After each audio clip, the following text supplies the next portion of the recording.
Selanjutnya kita akan membahas merancang pengujian atas rincian saldo.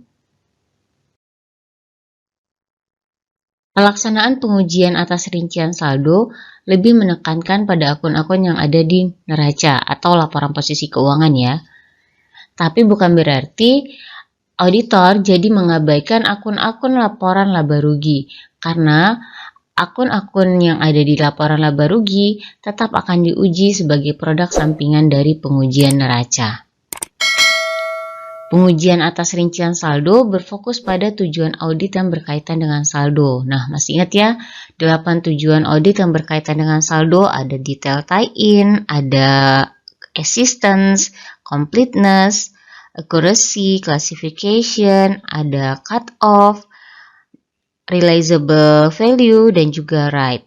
Nah, itu adalah 8 tujuan audit yang berkaitan dengan saldo, di mana di sini disebutkan bahwa pengujian terkait test of detail of balance ini harus berfokus pada ke-8 tujuan audit tersebut.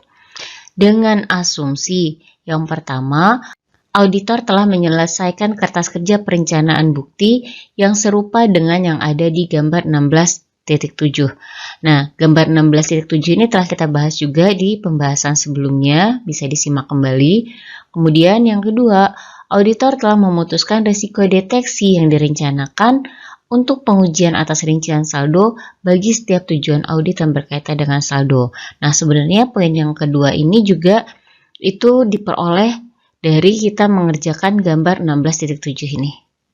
Selanjutnya, prosedur audit yang dipilih dan ukuran sampelnya akan sangat tergantung pada apakah bukti yang direncanakan untuk tujuan tertentu adalah rendah, sedang, atau tinggi.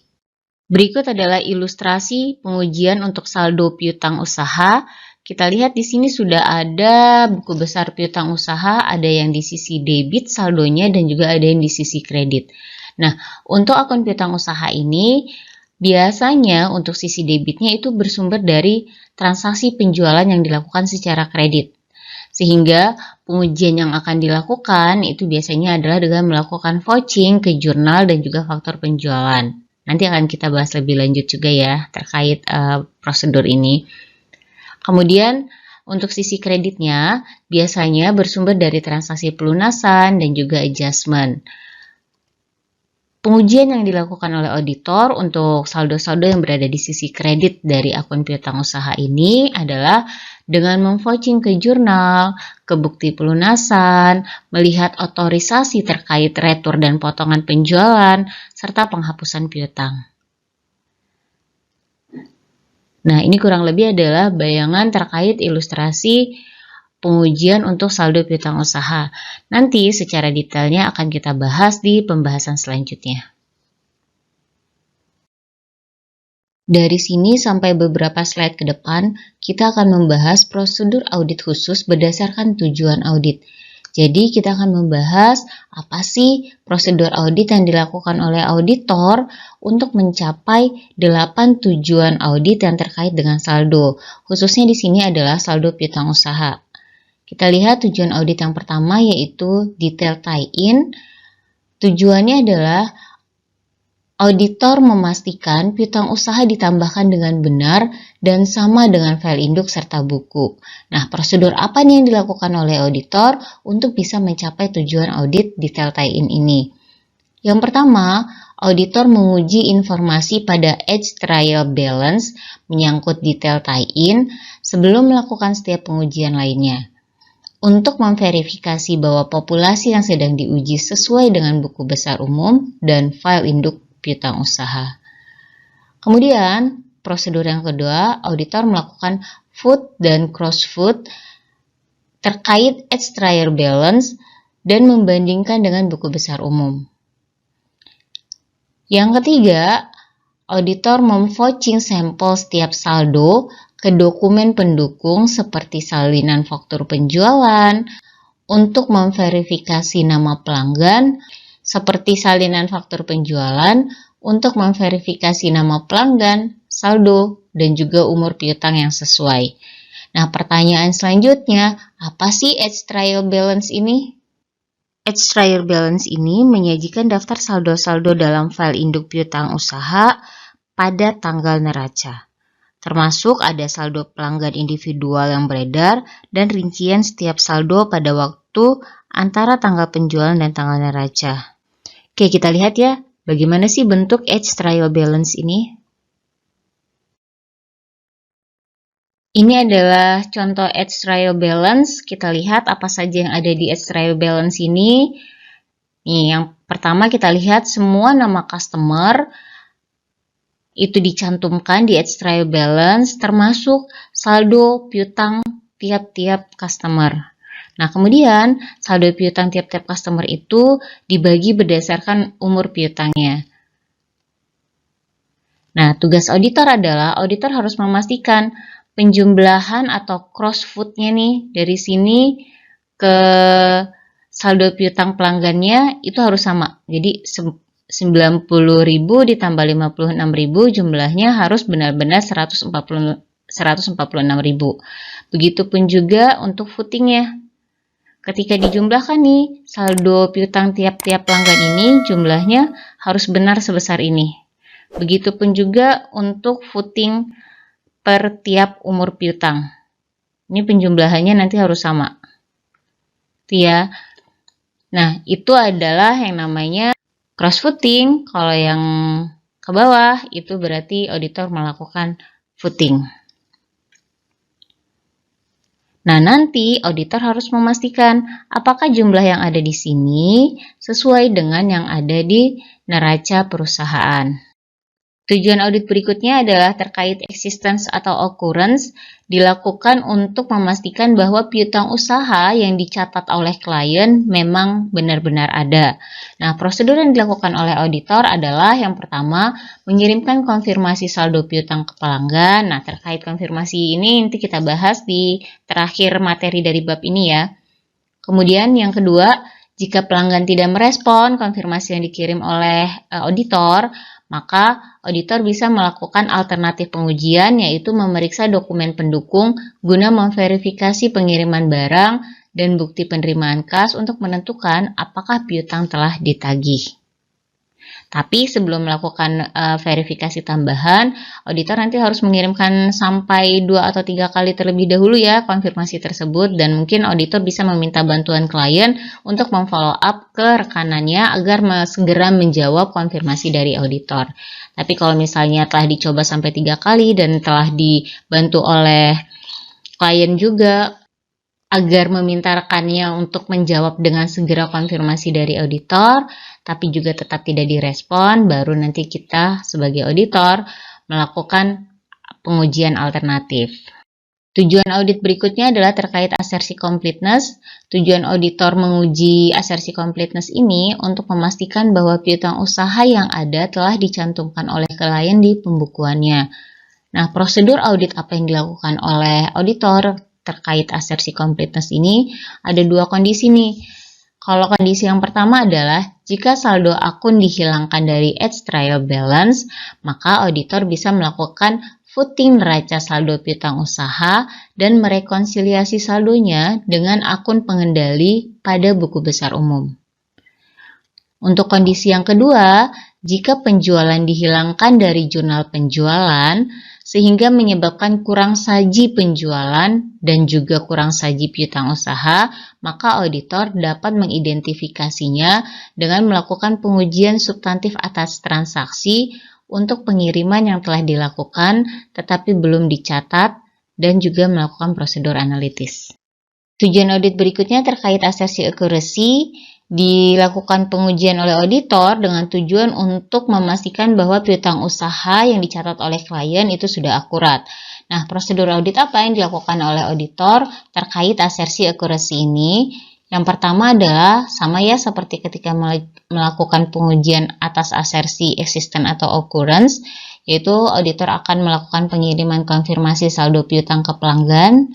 Kemudian step yang keduanya, jika pelanggan tidak merespon, maka auditor akan memeriksa dokumen pendukung guna melakukan verifikasi terkait pengiriman barang dan bukti penerimaan kas dengan melaksanakan pengujian terhadap debit dan kredit saldo setiap pelanggan.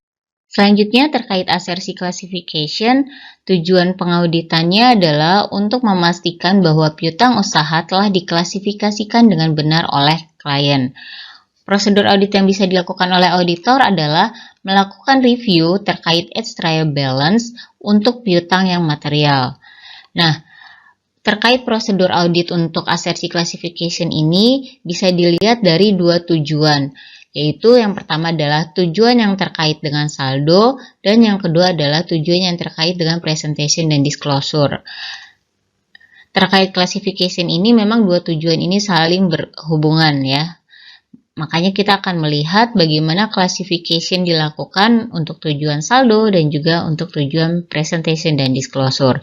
Sekarang kita lihat bagaimana pengujiannya untuk classification yang berkaitan dengan saldo.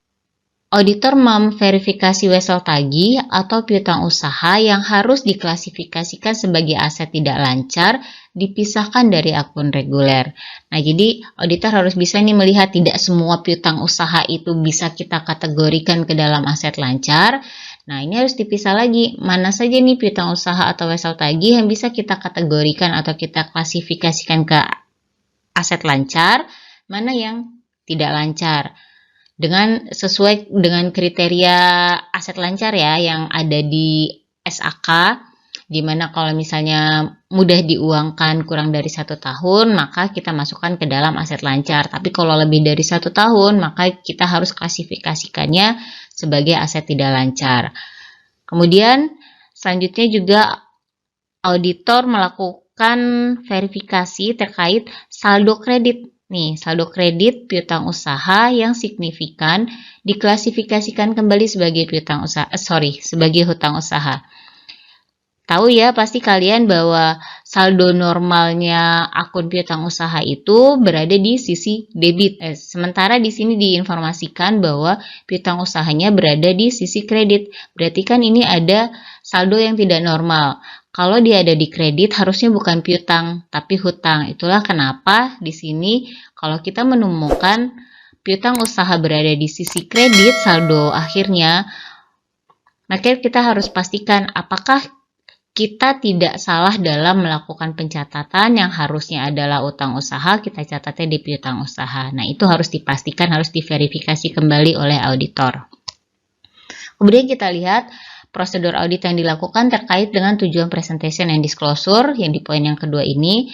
Caranya auditor akan memastikan klasifikasi telah disajikan secara layak dengan menentukan apakah transaksi dengan pihak afiliasi diperlihatkan dengan benar dalam laporan keuangan. Nah, nanti auditor harus memastikan ini nih, apakah transaksi atau piutang yang terkait dengan pihak afiliasi ini dinyatakan dengan jelas di dalam laporan keuangan. Karena kan memang piutang dengan pihak afiliasi ini harus dipisahkan juga dari piutang reguler.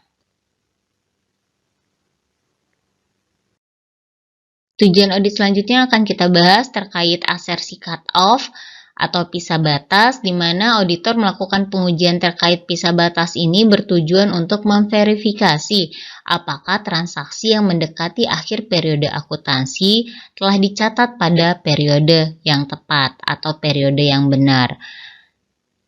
Untuk salah saji terkait pisah batas ini dibagi menjadi beberapa jenis. Kita bahas jenis yang pertama yaitu terkait pisah batas penjualan, di mana pencatatan penjualan sebagian besar berdasarkan kriteria pengiriman barang. Namun, ada beberapa yang mengakui peralihan hak atas barang berdasarkan faktur. Nah, kalau yang terkait kriteria pengiriman barang ini, kalau kalian masih ingat ketika belajar di pengantar akuntansi, di bagian perusahaan dagang ya, di situ kan kita akan membahas terkait FOB Destination Point dan juga FOB Shipping Point.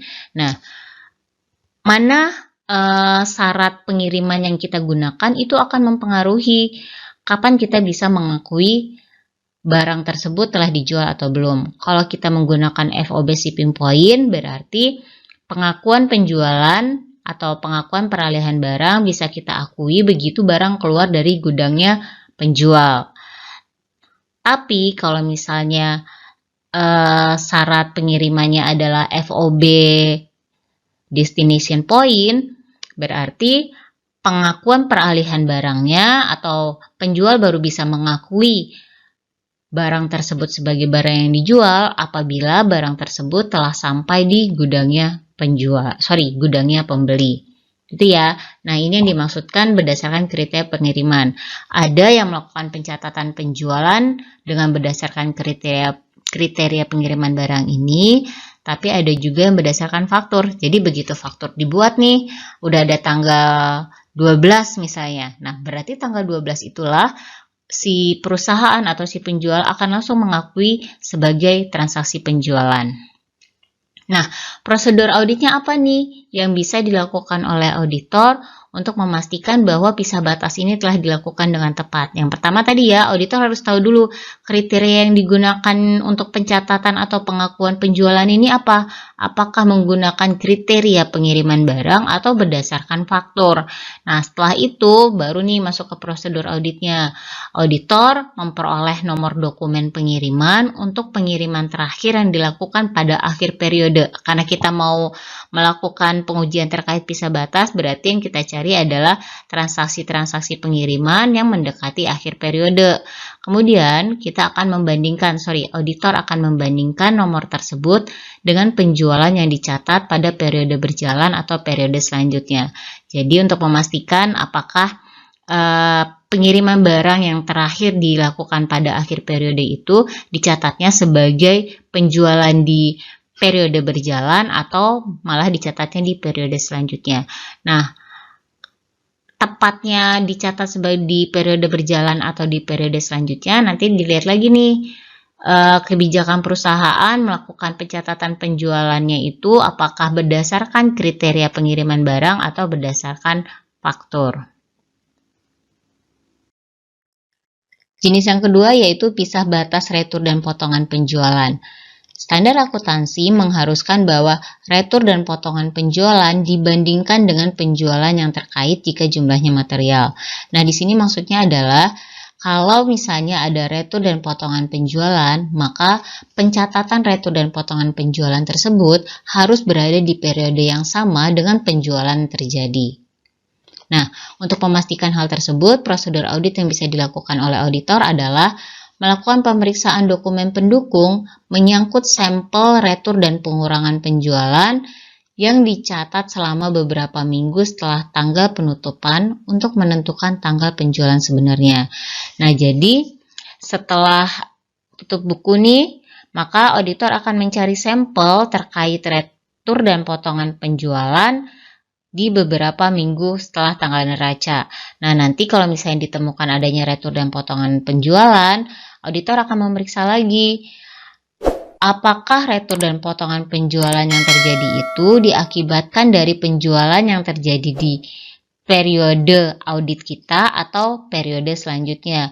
Kalau ternyata retur dan potongan penjualan tersebut terjadi akibat penjualan yang terjadi di periode audit, maka retur dan potongan penjualan tersebut harus kita buat penyesuaiannya, kita catatnya di periode audit gitu ya. Jadi bukan dicatat di periode selanjutnya. Itu maksud dari pisah batas retur dan potongan penjualan ini. Jenis yang terakhir yaitu pisah batas penerimaan kas.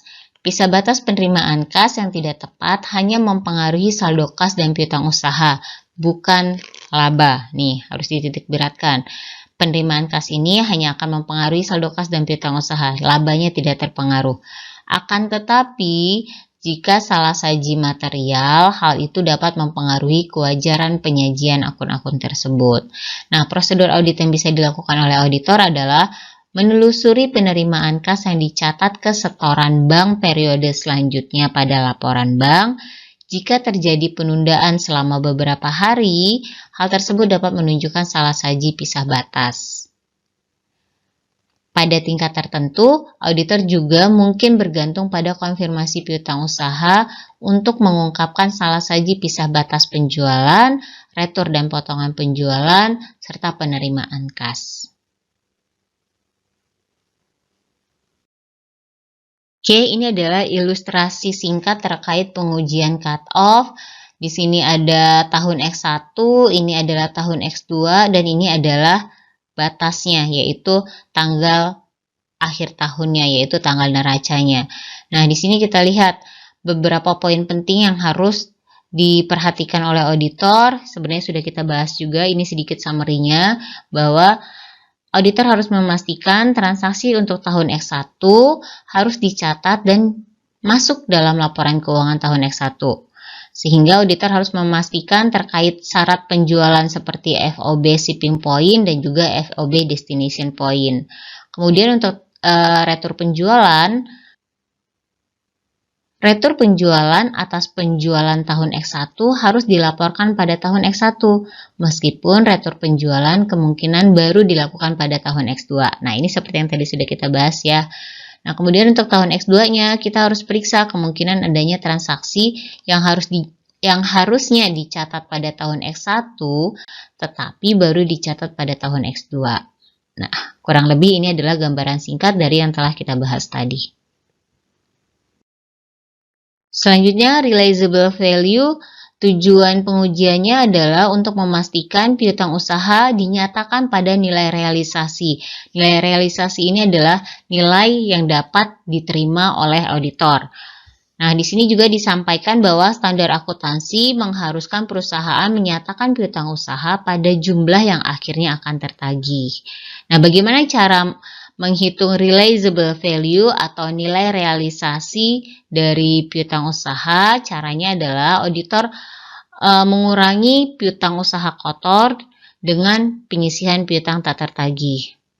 Nah, prosedur audit yang bisa dilakukan oleh auditor terkait realizable value ini adalah yang pertama, mengevaluasi apakah penyisihan klien itu masuk akal dengan mempertimbangkan fakta yang ada.